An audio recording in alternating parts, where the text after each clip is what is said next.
시간은 7월 4일 금요일입니다. 오늘은 민수기 12장 1절부터 마지막 16절입니다. 모세의 기도를 미리암을 살려낸 모세의 기도라는 제목입니다. 미리암을 살려낸 모세의 기도. 오늘 묵상한 이 12장은 이스라엘 백성들이 13개월 20일 때까지 시내 광야에 있다가 모든 채비를 마치고 이제 드디어 약속의 땅 가나안을 향해서 광야로 출발했습니다. 그리고 출발하고서 그 광야에서 벌어지는 두 번째 사건이에요. 어제 우리가 읽은 11장에서는 첫 번째 사건, 하나님 앞에 광야로 나오자마자 사흘 만에 원망하고 불평함으로 하나님의 불이 그들에게 떨어졌고, 그리고 그들 중에 섞여 있는 다른 인종들로 말미암아 이스라엘 백성들이 또 먹을 것이 없다고 원망하고 불평함을 인해서 하나님이 그들에게 메추라기를 주시고, 그걸 욕심껏 거둬들인 백성을 하나님이 심판하시고 그 광야에 그들의 뼈를 묻게 하는 사건이 있었죠. 그 사건 다음에 또 일어나는 광야 사건이에요. 그래서 광야에 이 출애굽해가지고 이 신의 광야를 떠나서 가나안까지 가는 그 목전에 벌어지는 크게 세 가지 사건 중에 오늘 두 번째 사건인 거예요. 그래서 이스라엘 백성들이 이제 하나님의 은혜로 이 광야를 건너가야 되는데, 끝내 이 광야에서 여러 가지 일들을 통해서 그들이 어떻게 이 광야에서 시련을 당하는지를 보여주는 것이죠. 자, 오늘 읽은 이 12장은 이렇게 시작합니다. 1절에 미리암과 아론이 모세가 구스 여자를 취하였으므로 그를 비방하였더라. 그래요. 이 구스라는 말은 요 성경에서 이디오피아를 의미합니다. 오늘날 이디오피아, 아프리카에 있는 그 이디오피아를 구스라 이렇게 지칭을 해요. 그런데 이 말은 성경을 해석하는 데서 상당히 난해한 구절 중에 하나예요. 학자들도 여러 해석들이 있어요. 그러니까 모세가 구스 여자를 취하였다 그러잖아요. 그 모세가 저 이디오피아 여자를 이제 취하였다 이 말인데, 그러면 모세의 부인은 시포라잖아요. 근데 그 시포라는 미디안 여자였어요. 미디안 여자. 모세가 애굽에서 도망쳐가지고 광야에서 40년을 보내는 동안에 만난 여인이잖아요. 미디안 여인인데, 그러면 지금 이 구스 여자를 취했다는 말이 모세가 지금 미디안 여자 자기 본래 부인을 두고 다른 여자를 첩으로 취했다는 얘기인지, 아니면 지금 이 시보라가 죽고 다른 여자를 또 새 아내로 구스 여자를 새 아내로 맞이했다는 얘기인지, 이게 사실은 명확하지 않아요. 성경 어디에도 말하고 있지 않아요. 성경 어디에도. 그래서 이 말이 이제 학자들 사이에는 좀 굉장히 해석에 좀 어려움을 겪는, 그래서 다양한 해석이 있는 말입니다만, 그러나 제가 볼 때는 본문 어디에도 이 아내가 죽었고 새로운 여자를 취했다, 혹은 아내가 살아있는데 첩을 취했다, 뭐 이런 어떤 단서가 하나도 없어요. 본문에도 없고, 그리고 성경 전체에도 이런 단서가 하나도 없어요. 그래서 모세가 구스 여자를 취했다 이 말이 다른 첩을 얻었다 이 말은 아닌 것처럼 보여져요. 더군다나 이 구스라는 말이 이디오피아를 지칭하는 말이라고 그랬잖아요. 그런데 이 말이 성경에 다른 곳에서는, 저 하박국서 같은 곳에서는 미디안을 지칭하는 말로도 이렇게 쓰여요. 근데 그런 걸로 봐서 모세가 구스 여자를 취했다는 이 말은 사실은 모세가 요 십보라 미디안 여자를 취한 그 일을 지금 요 미리암과 아론이 지금 시비를 걸고 있다, 이렇게 볼 수가 있어요. 이렇게 보는 게 옳은 것 같습니다. 그런데 그렇게 본다면 지금 이 미디안 여자인 십보라를 모세가 자기 아내로 취한 이 일, 그 일을 모세가 구스 여자를 취했다 이러면서 시비를 걸고 있는 이 이야기는 굉장히 뜬금없는 이야기예요. 갑자기 왜 이 모세가 지금 결혼한 게 엊그제 결혼한 것도 아니잖아요. 이미 모세는 이스라엘 백성들을 애굽에서 데리고 나오기 훨씬 전에 광야에서 혼자 떠돌이 생활할 때 그때 아내로 삼았잖아요. 그러니까 시간이 한참 지났단 말이에요. 그러니까 이 모세가 벌써 이제 결혼한 지 얼추 추정하건대 한 3, 40년 가까이 이렇게 됐단 말이에요. 그런데 느닷없이 지금 요 미리암과 아론이 구스 여자를 취하고 결혼했다는 것을 시비를 건다는 것은 대단히 뜬금없는 이야기라는 거예요. 더군다나 요 미리암과 아론이 그 문제를 시비를 걸었으면 끝까지 그 문제를 가지고 논쟁을 벌여야 되잖아요. 그래서 그 문제를 가지고서 오늘 본문이 끝을 봐야 되는데 이러고 끝이에요. 그냥 모세가 구스 여자를 취하였다 하고 그러고 끝이에요. 그리고 논점이 어디로 싹 바뀌냐면은 요 미리암과 아론이 모세한테 반기를 들어요. 모세한테 아니 너만 선지자냐? 너만 지도자냐? 우리도 하나님의 영을 받은 사람이고 우리도 지도자고 그런데 우리는 왜 지도자 대접을 안 해주냐? 이렇게 반기를 든단 말이에요. 그 2절 말씀에 그들이 이르되 여호와께서 모세와만 말씀하셨느냐? 우리와도 말씀하지 아니하셨느냐? 하매 여호와께서 이 말을 들으셨다. 그랬잖아요. 아론도 이미 레위기에서 하나님이 아론에게 말씀하셨잖아요. 또 이 미리암도 하나님의 선지자로 출애굽기 15장에서 하나님을 찬양하는 대표적인 여자로 등장하잖아요. 그러니까 뜬금없는 이야기처럼 보이는 거예요. 모세가 구스 여자를 취하였다는 것을 비난하는 것은 그런 측면에서 본다면 오늘 이 이야기는 모세가 구스 여자를 취하여 결혼을 했다는 여기에 방점이 있는 것이 아니고 다른 데 지금 방점이 있는 거라는 말이에요. 그게 뭡니까? 그것은 바로 모세의 기도, 이 모세의 기도를 통하여 미리암이 문둥병에서 나병에서 고쳐지는 그런 이야기를 하고 싶은 거라는 겁니다. 어저께 묵상했던 11장에서도 백성들이 자기들 중에 섞여 사는 그 다른 종족을 인해서 막 원망하고 불평하잖아요. 먹을 것이 없다고 불평하잖아요. 그러니까 모세가 하나님 앞에 갑자기 뜬금없이 느닷없이 11절에서 그렇게 기도해요. 모세가 여호와께 여짜오되 하나님 어찌하여 종에게 이런 괴로움을 주십니까? 어찌하여 내게 이렇게 주의 목전에서 은혜를 잊지 않게 하시고 이 백성을 나한테 맡겨가지고 나를 이렇게 고통을 당하게 하십니까? 차라리 나를 죽여주세요. 막 격정적인 기도를 한단 말이에요. 그러니까 백성들이 우리 먹을 것 없다고 막 불평하는데 이게 하나님 앞에 나를 죽여주세요라고 이렇게 막 격정적인 기도를 할 만큼 그런 문제였느냐는 거죠.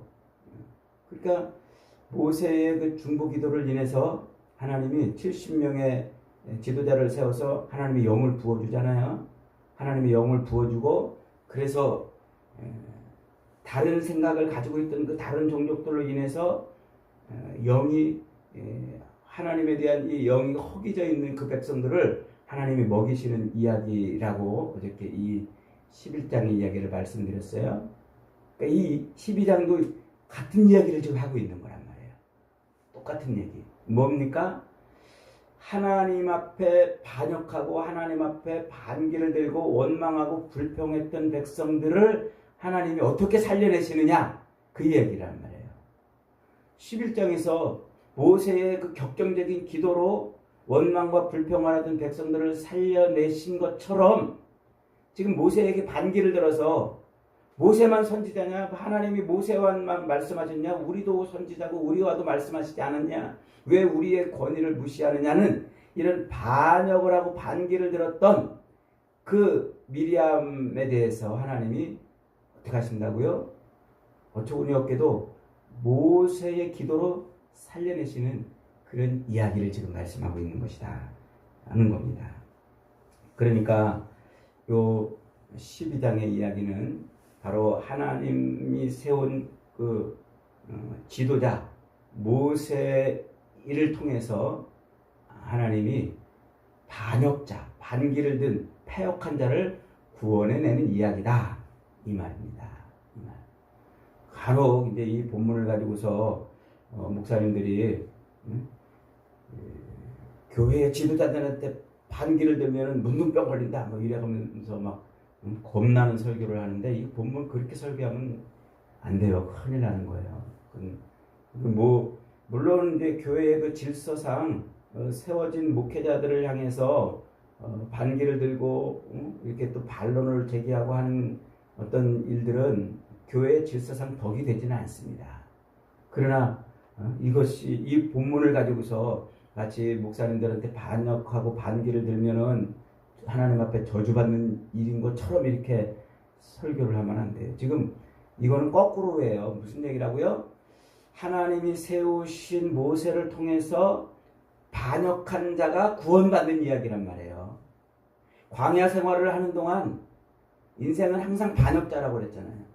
원망과 불평으로 반역하는 자를 하나님이 세우신 그 모세를 통해서 그 지도자를 통해서 어떻게 구원해내시는가. 그래서 이 이야기의 핵심은 미리암이라는 요 이름에 담겨 있어요. 미리암이라는 이름. 출애굽기 15장에 가면은요, 이스라엘 백성들은 홍해를 건너요. 홍해를 건너니까 모세가 하나님을 찬양하는 그 모세의 찬양이 쫙 나오잖아요. 그 모세의 찬양이 딱 끝나자마자 바로 이어서 누구의 찬양이 나옵니까? 미리암의 찬양이 나와요. 미리암이 소고 들고 여인들과 함께 나와가지고 하나님을 막 찬양하는 그런 사람으로 등장을 하는 거예요. 그러니까 하나님의 구원을 인해서 하나님의 신부들이 그리스도의 이 구원을 인해서 그리스도의 신부가 찬양하는 모습이라고 그걸 제가 설명을 드렸어요. 그런데 그렇게 하나님을 찬양하던 여인들을 다 데리고 하나님을 찬양하던 그 미리암이 어떤 일을 만나냐면 마라의 쓴물 사건을 만나요. 마라. 갑자기 하나님을 찬양하던 백성들이 광야로 가가지고 더 걸어가다가 먹을 물이 없어가지고 막 고통을 당하는데 그때 그 마라의 쓴물에 하나님이 모세에게 나뭇가지 하나를 던져서 단물로 바꿔내는 사건이 있단 말이에요. 이 미리암이라는 말과 마라라는 말이 같은 의미라는 것을 거기서 말해 줬다고 그랬어요. 그래서 미리암이라는 말은 쓰다 혹은 패역하다 혹은 반역자라는 말을 그 말에서 나온 말이에요. 미리암. 그러니까 그리스도의 신부라고 여겨지고 있는 하나님의 백성들이 쓰디쓴 인생이었고 패역한 자들이었고 반역자들이었다는 말이에요. 그 패역하고 쓰디쓴 인생 한가운데에 뭐가 던져져서 나뭇가지가 던져져서 달달한 인생으로 바뀌어지는 것, 그게 이 마라의 쓴물 사건이고 그게 결국은 십자가를 예표하는 사건이라고 그랬잖아요. 그래서 예수님의 십자가 주변에 다 누구만 있어요? 마리아만 있어요. 마리아. 그 마리아가 마라란 말이에요. 이 마라라는 말이 헬라어로 마리아로 번역이 됐는데 똑같은 말이에요. 쓰디쓴, 패역한, 반역한 자들. 그래서 예수님의 그 십자가 주변에 마리아만 잔뜩 있는 거예요. 예수님이 죽으실 때도 마리아가 있고 부활한 첫 부활의 목격자도 마리아예요. 그러니까 그 마라, 쓰디쓴 인생, 패역하고 반역자들의 인생 한가운데 십자가가 나뭇가지가 던져짐으로 달달한 인생, 달콤한 인생, 구원의 샘물을 얻는 인생으로 바뀌어진 이야기가 그 마라의 쓴물 사건 이야기고 그리스도의 십자가를 예표하는 사건이라고 그랬죠. 그래서 하나님을 막 찬양하던 그 미리암 이야기 옆에 마라의 이야기가 딱 붙어 나오는 것이라고 그랬어요. 그러니까 성경이 지금 워드 플레이를 하고 있는 거예요. 워드 플레이. 미리암이라는 마라라는 말 가지고 그래서 그게 바로 미리암이 바로 그렇다는 거예요. 미리암이 쓴 인생, 반역하는 인생이란 말이에요. 그래서 그리스도의 신부로 대표되는 그 미리암이 반역하는 쓰디쓴 인생이었다는 것을 출애굽기 15장에서 말씀을 했잖아요. 오늘 여기서 그걸 다른 각도에서 또 설명하고 있는 거예요. 다른 각도에서. 그래서 미리암이 모세에게 반기를 드는 것으로 이름 그대로 반역하는 모습으로 등장을 하고 있는 거예요.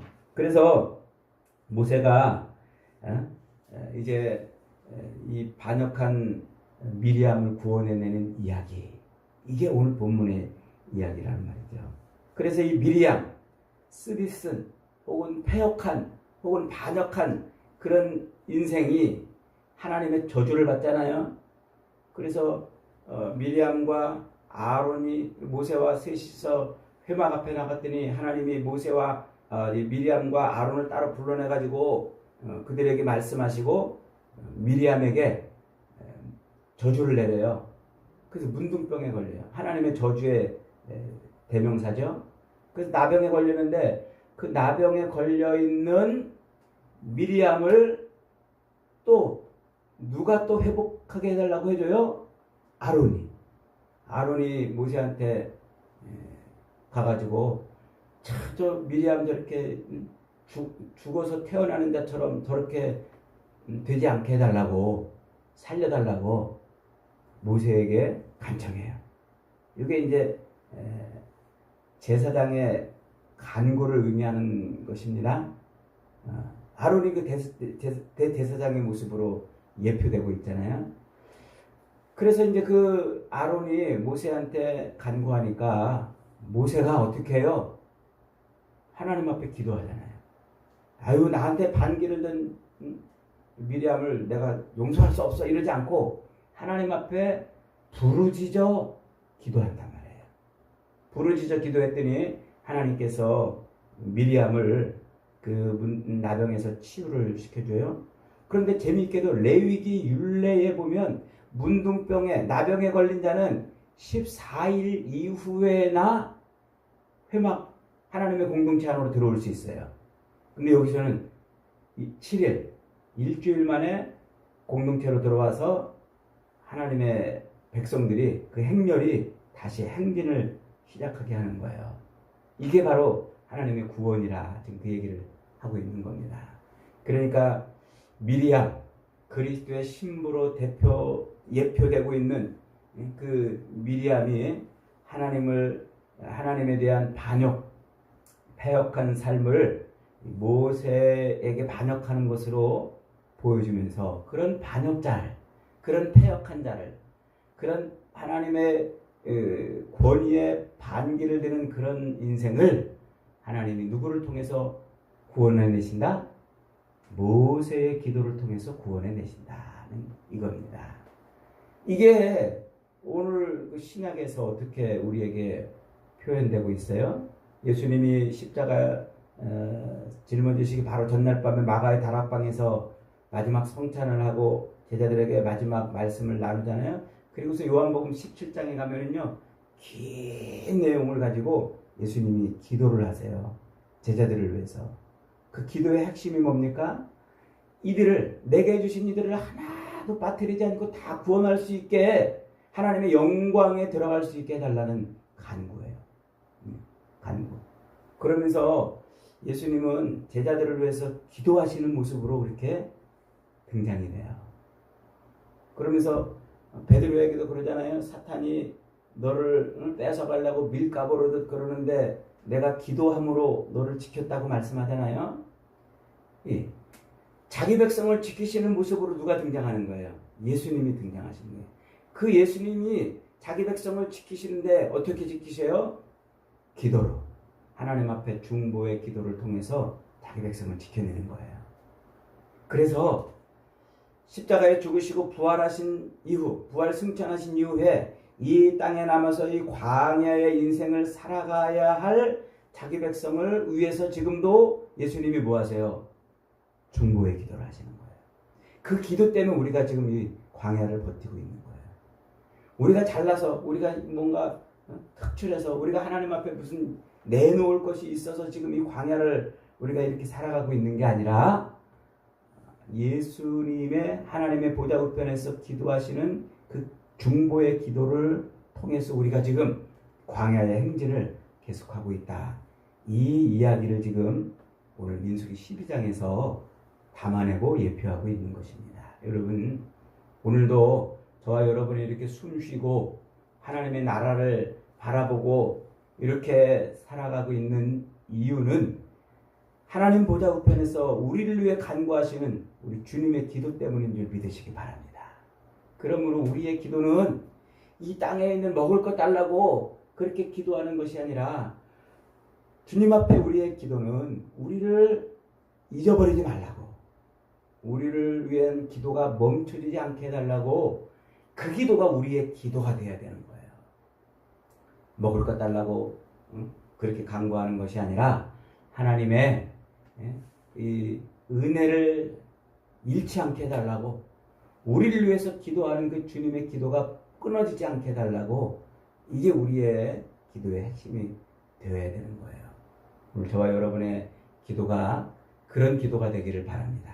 주님이 우리를 내버리지 않고 끊임없이 기도하시는 그 은혜를 입게 해달라고 기도하시기 바랍니다. 그런 기도로 말미암아 우리도 저주에서 구원받는, 반역한 인생에서 구원받는 그런 놀라운 인생을 끝내 살아내는 저와 여러분이 되시기를 주님의 이름으로 축복합니다. 아멘. 말씀